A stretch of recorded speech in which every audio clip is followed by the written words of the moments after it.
Hello there. I hope you're doing great.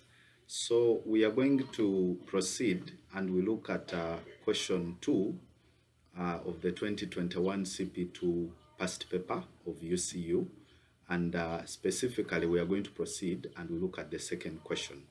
So basically, the question, for purposes of those that cannot access it, I will briefly take you through the brief facts. So in that question, Mr. Kalibu Nichisa is a city merchant who deals in the manufacture of lovebeds. Sometime in the year of 2017, he supplied Big Spender Teat with a consignment of lovebeds worth 40 million.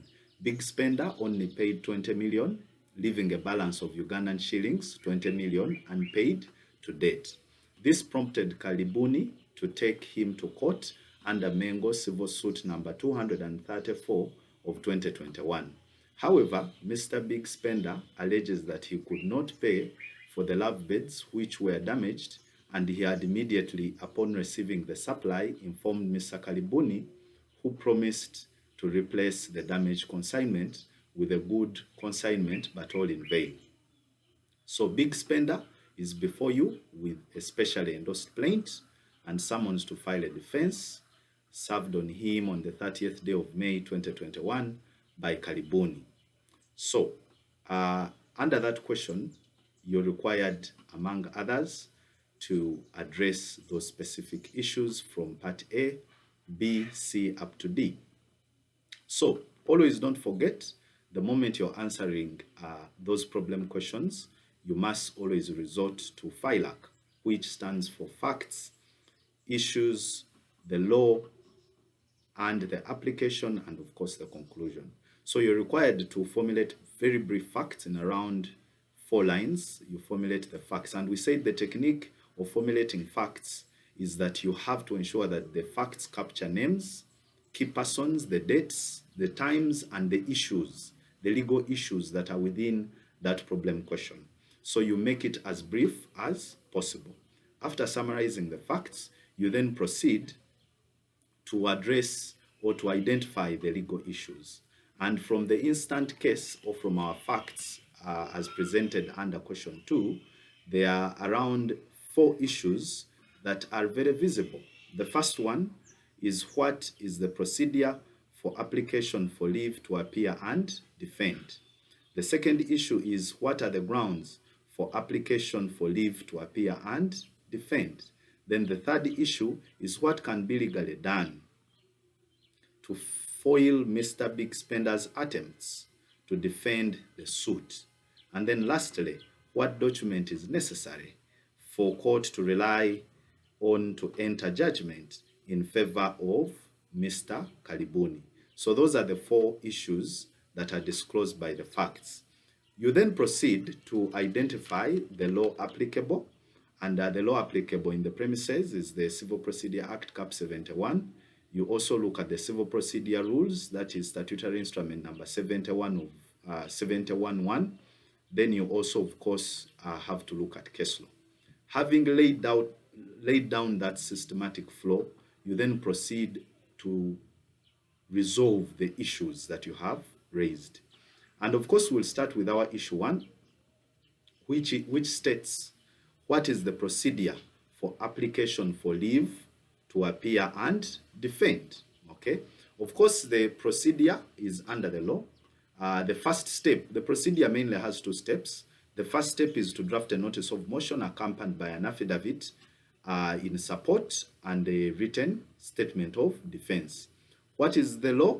Look at Order 52, Rule 1 of the Civil Procedure Rules, and you also look at Order 36, Rule 4 of the Civil Procedure Rules. When we look at Order 52, Rule 1, that order provides for the document of choice as the notice of motion. And then when you look at Order 36, Rule 4 of the Civil Procedure Rules, that document provides for an affidavit, okay, provides that a notice of motion must be accompanied by an affidavit. So basically, that is the law. Of interest also is the authority of Nyakana and Sons Limited versus Kobusinje and others, which is miscellaneous appeal number 13 of 2017. In that case, court held that an application with no valid affidavit is incurably defective and ought to be struck out by court. So that basically the authority points to the effect of not supporting your application to appear and defend with an affidavit. It will be struck out in the circumstances. Let's proceed. And also important to note at this juncture is that as a matter of practice and prudence, the application should be accompanied by a written statement of defense. Okay? Why is this important? This is important because it will help court to make an evaluation, to make an analysis, whether indeed your defense demonstrates substantial issues, whether there is a triable issue for court to accept your application. The second step is service of the application on the plaintiff. Authority, Order 5 of the Civil Procedure Rules. So that is the second step. You then proceed to serve the application on the plaintiff. Okay? So basically that is the procedure, and just like that, you'd earn yourself 5 marks on the first part of the question. Let's now proceed to look at the second part of the question. The second part of the question, the issue there to highlight is what are the grounds for application for leave to appear and defend. Okay? There are mainly 2 grounds. The first ground is that there is a triable issue that warrants a full trial. That is the first ground. The second ground is that there is a plausible defense to the claim. So there must be a plausible defense to the claim. Authority for that position can be found in the case of Maluku Interglobal Trade Agency Limited versus Bank of Uganda. This is High Court Bullet, a case of 1985, page 65. Judgment of Justice Benjamin Odoki, as he then was. Court held in that case that before leave to appear and defend is granted to the defendant, proof of an affidavit that there is a bona fide triable issue of fact or law is necessary. So an affidavit is very, very necessary. Okay? Very necessary.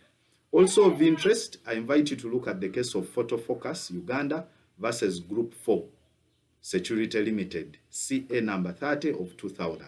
In this case, the Court of Appeal held that a denial of indebtedness was a defense that was good enough for obtaining leave to appear and defend a suit. So the mere fact that you deny that you're indebted to someone, the Court of Appeal has held that this is good enough to grant you leave to appear and defend. So don't forget, you always have to relate back to the facts. Okay?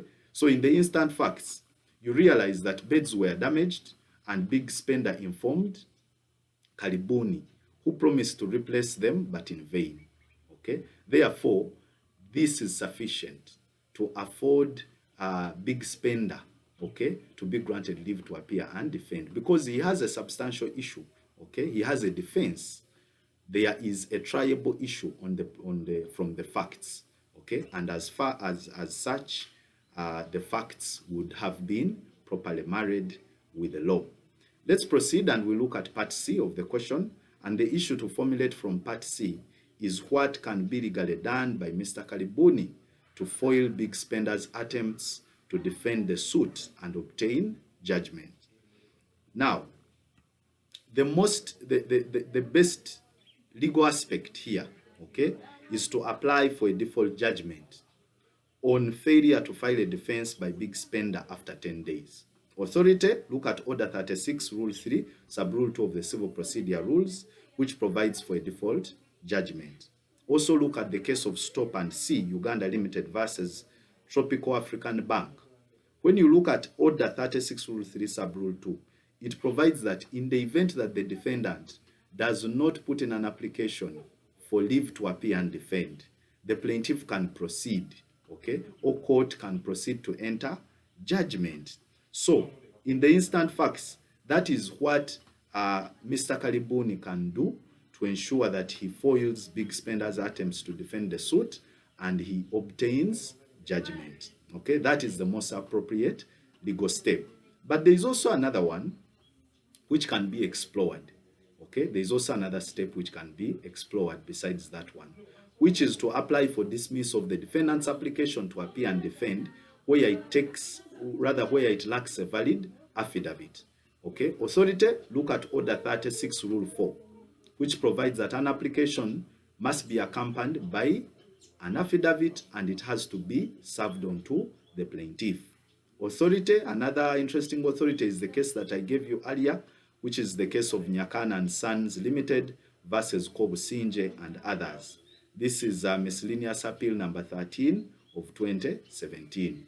In that case, as we already saw, court held that an application with no valid affidavit is incurably defective and it ought to be dismissed.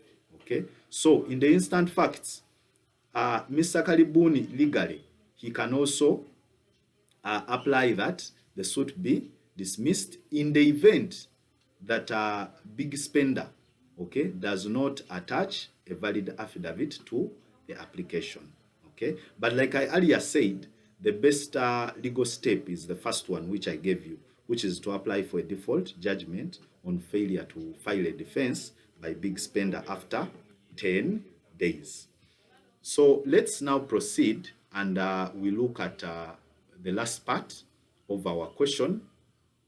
And under this part, we are basically going to, which is part D of our question, and the issue there to formulate in the premises is what document is necessary for court to rely on to enter judgment and draft that document.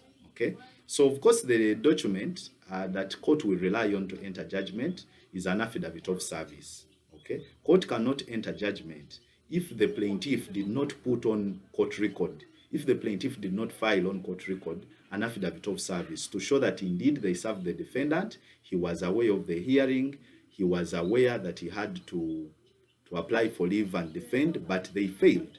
So if court looks at that affidavit of service and it is satisfied that service was done, okay, then court will rely on that affidavit of service to then enter a default judgment under Order 36 Rule 4, as we saw, Rule 3 sub Rule 2, as we saw earlier. Now, the last part of the question requires a student to draft an affidavit of service. Okay, I'm going to briefly take you through the key features so that you know how an affidavit of service is drafted. Of course, your affidavit of service, as a must, it must have a heading. Okay, and the heading is the Republic of Uganda in the High Court of Kampala. Okay.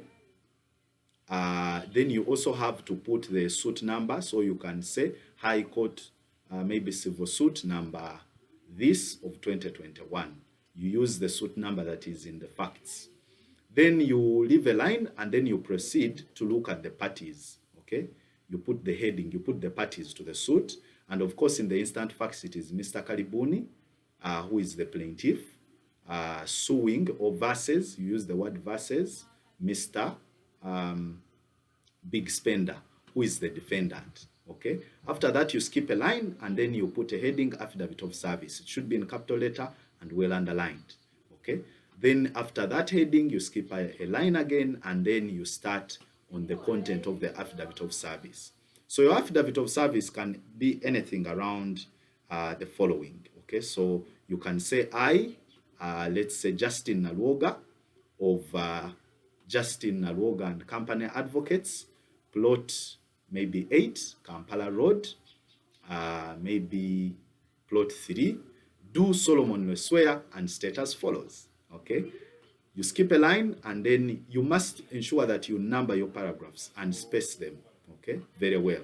So paragraph 1, you say, and then also the other issue, you have to ensure that your paragraphs start with the word that. They must start with the word that. Very, very important. So paragraph 1 can say that I, a law clerk at the above described law firm, and duly approved to effect service of court process of the High Court and all subordinate courts thereto, hence the capacity to depone this affidavit. You skip a line, you go on paragraph 2, you number it, number 2. Then you start and say that on the maybe 7th day of maybe May 2021, I received copies of summons to file a defense together with copies of relevant plaint from counsel Justin Naluoga of Miss Justin Naluoga and company advocates with instructions to effect their service on the two onto the defendant, okay, herein. Then you skip a line and you proceed to paragraph 3. That on the maybe third day, okay, of May 2022, I went to the home of the defendant, located, let's say, in maybe Buguju, okay, in Mukono, maybe Central Division, for purposes of delivering such service. You proceed. Next paragraph, that I found the defendant at his home, or that I knocked the door, okay. The defendant opened. I introduced myself as a process server by the names of Justin Naluoga, and then I told or informed the defendant the purpose why I was here. He acknowledged receipt, signed. Okay. You can even go on to put a paragraph to say, I even took a photo of myself and him while he was signing the documents. You can even attach, if you so wish, to show that indeed you were at the scene. Okay? Then you proceed and say, the other paragraph, that I swear this affidavit in confirmation that both the defendant that the defendant was effectively served. You then proceed and you address the last paragraph. And normally the last paragraph is that whatever is stated herein above is true and correct to the best of my knowledge and belief. That is always the last paragraph. You skip a line again and then you say, sworn at Masaka this and this date by the said Justin Naluoga, okay, or by the said party who is swearing the affidavit. So you leave a line and under that you put the word deponent. Then again you skip a line and put the word before me. You skip a line where the commission of oath will sign. That is very, very important. Now, in the lower left-hand corner of your affidavit of service, you have to put drawn and filed by. You have to inform us who has drawn the document and who has filed such a document. So you ensure that you put drawn and filed by. So in the premises, you say drawn and filed by Justin Naluoga and company advocates, plot maybe 307 Kampala Road, Kampala, Uganda, PO Box 001, Kampala. So basically, that is how your affidavit of service will flow, and that is how your affidavit of service will look like. It is important to note, when you're drafting an affidavit of service, you have to ensure that there is a chronological flow of events. You narrate what happened from the first step to the last step without leaving out anything. You must inform us. How did you know where the defendant was located? You have to tell us. How did you know that the person you served is the defendant? What if you served the defendant's brother? So you have to narrate to us and inform us how it came to your knowledge that indeed that was the defendant. So thank you very much for listening in. Once again, I encourage you to subscribe to this channel so that you're able to receive those continuous updates on the various question approaches and also guidance in your work. Thank you very much for listening in. Once again, my name is Mutiaba Conrad. Have a blessed day. Bye-bye.